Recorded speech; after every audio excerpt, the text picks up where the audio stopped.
السلام عليكم ورحمة الله. بسم الله الحمد لله والصلاة والسلام على أشرف رسول الله وعلى آله وصحبه الفائزين برضا الله. ബഹുമാനപ്പെട്ട അംർ ബിൻ ഔഫിനിൽ അൻസാരി റളിയല്ലാഹു തആല അൻഹുവിനെ തൊട്ട് ഇമാം ബുഖാരി തങ്ങളും ഇമാം മുസ്ലിം തങ്ങളും റിപ്പോർട്ട് ചെയ്യുന്ന ഹദീസ്.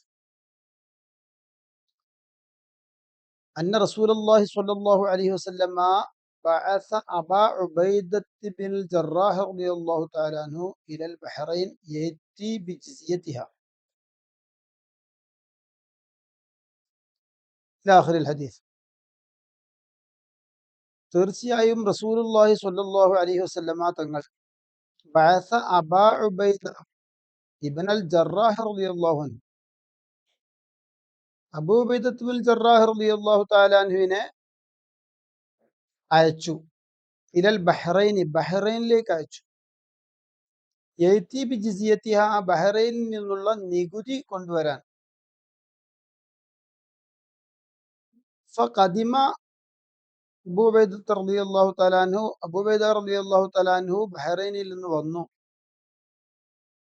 ബിമാലിൻ, കുറച്ച് സമ്പത്തുമായിട്ട് വന്നു. ഒരു സംഭവം വിശദീകരിക്കുകയാണ്, അല്പം ദീർഘമായ ഹദീസാണ്. അങ്ങനെ ബഹുമാനപ്പെട്ട അബൂ ഉബൈദ റളിയല്ലാഹു തആല അൻഹു മുതലേറ്റ് വന്നപ്പോ ബഹുമാനപ്പെട്ട അൻസാർ ഈ വിവരം അറിഞ്ഞു. ഫസമിഅത്തിൽ അൻസാറു, അൻസാർ കേട്ടു.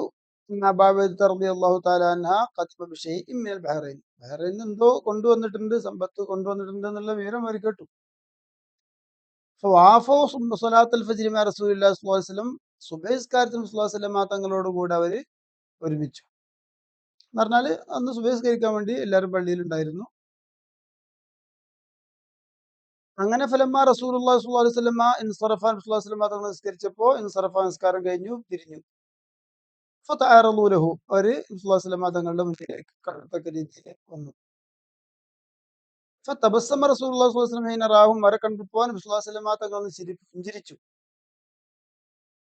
സുമ്മ ഖാല, എന്നിട്ട് പറഞ്ഞു, അظنكم أنكم سمعتم أن أبا عبيدة قدم بشيء من البحرين, അബൂ ഉബൈദ ബഹ്റൈനിൽ നിന്ന് എന്തോ കൊണ്ടുവന്നിട്ടുണ്ട് എന്നുള്ള വിവരം നിങ്ങൾ കേട്ടുകണെന്ന് ഞാൻ വിചാരിക്കണെന്ന് പറഞ്ഞു ഒന്ന് പുഞ്ചിരിച്ചുങ്ങാണ്ട് അങ്ങനെ പറഞ്ഞു. ഫഖാലു, അവർ പറഞ്ഞു, അജൽ യാ റസൂലല്ലാഹ്, അതെ, അതുകൊണ്ട് തന്നെയാണ് നിങ്ങൾ കേട്ടിട്ടുണ്ട് എന്ന് പറഞ്ഞു. ഒന്ന് പുഞ്ചിരിച്ചിട്ടാണ് പറഞ്ഞത്. കാരണം ഒരു കാശിന്റെ കാര്യമല്ലോ, ഒരു സമ്പത്ത് വിതരണം, അങ്ങനെ ഒരു നികുതിയും മറ്റൊക്കെ കിട്ടിയാൽ അത് വിതരണം ചെയ്യും. അപ്പൊ അതിൽ പ്രതീക്ഷ അർപ്പിച്ചുകൊണ്ടാണല്ലോ അവർ നബി സ്വല്ലല്ലാഹു അലൈഹി വസല്ലം തങ്ങളുടെ മുന്നിലേക്ക് അവർ വരുന്നത്. അങ്ങനെ നബി സ്വല്ലല്ലാഹു അലൈഹി വസല്ലം തങ്ങളോട് അവർ പറഞ്ഞു, മൽ ഫഖറു അഖ്ശ അലൈക്കും, പിന്നെ ദാരിദ്ര്യം അല്ല ഞാൻ പേടിക്കട്ടോ, ദാരിദ്ര്യത്തിനല്ല ഞാൻ പേടിക്കുന്നത്. സാപത്തൊക്കെ ഒന്നൊരു ദാരിദ്ര്യത്തിന്റെ അവസ്ഥയിൽ നിന്ന് പിന്നീട് നികുതിയും കാര്യങ്ങളൊക്കെ വന്ന് ഇങ്ങനെ സാമ്പത്തികമായ അവസ്ഥയിലേക്ക് വന്നത്.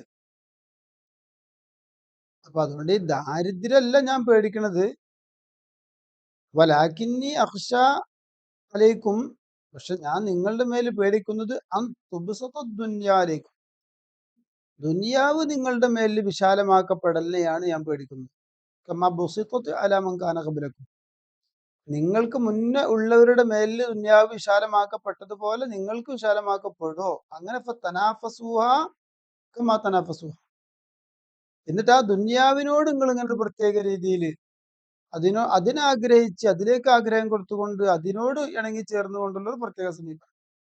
ഭൗതികതയിലും ആഡംബരത്തിലും പിന്നെ സുഖത്തിലൊക്കെ രമിക്കുന്ന ഒരു പ്രത്യേക അവസ്ഥ, ഈ ഒരവസ്ഥ പണ്ടുള്ള ആളുകൾ അവർക്ക് ഉണ്ടായതുപോലെ നിങ്ങൾക്കും ഉണ്ടാവോ, അങ്ങനെ തുഹ്ലിക്കും കമാഹിലക്കത്തുഹും, അങ്ങനെ ആ സമ്പത്തിനോടുള്ള നിങ്ങളുടെ ഈ ഒരു ദുനിയാവ് വിശാലമാക്കപ്പെടലും ആ വിശാലമാക്കിയതനുസരിച്ച് നിങ്ങളുടെ തനാഫുസും, ഇത് നിങ്ങളെ നശിപ്പിക്കോ എന്നതാണ് ഞാൻ പേടിക്കുന്നത്. മുമ്പ് അങ്ങനെ നശിപ്പിച്ചിട്ടുണ്ട്. അതുപോലെ സഹോദരന്മാരെ, സഹോദരിമാരെ, ഇത് നമ്മൾ വളരെ ചിന്തിക്കേണ്ട ഒരു കാര്യം.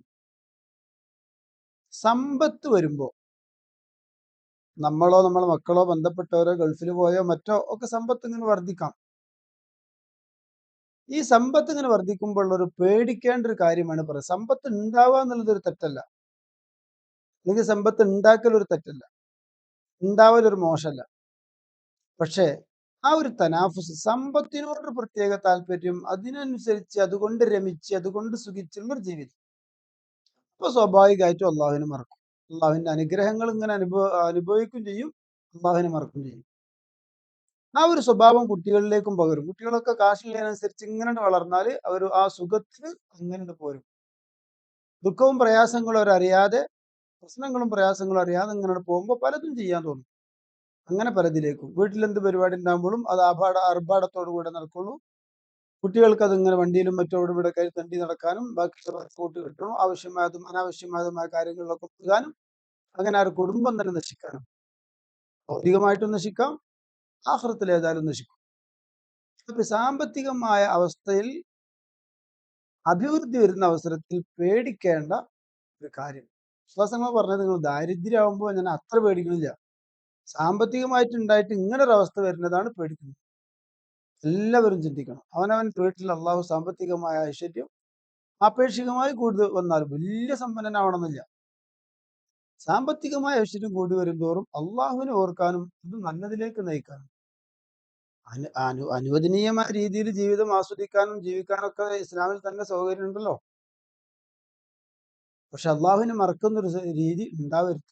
അള്ളാഹു സുബ്ഹാനഹു വ തആല സമ്പത്ത് കൊണ്ട് നശിക്കുന്നവരിൽ ഉൾപ്പെടാതെ, സമ്പത്ത് കൊണ്ട് അള്ളാഹുവിന്റെ ദീനിന് മുൻതൂക്കം കൊടുത്ത് ഇസ്സത്തോടു കൂടെ ജീവിക്കാൻ, വേറെയുള്ളവന്റെ മുന്നിൽ കൈനീട്ടി ഓച്ചാനിച്ച് നിന്ന് ദീന് പറയാൻ പറ്റാത്തൊരവസ്ഥ, നമ്മൾ ദീനിന്റെ കാര്യങ്ങൾ ഉപദേശിക്കാനും പറയാനും പറ്റണമെങ്കിൽ നമുക്കൊരു ഇജ്ജത്തൊരു അഭിമാനവും ആ നിലക്ക് മാത്രം, അല്ലാതെ വേറെ ഭൗതികമായ രീതിയിലുള്ള അല്പത്രം കാണിക്കാനുള്ള ഇജ്ജത്തും അഭിമാനമല്ല.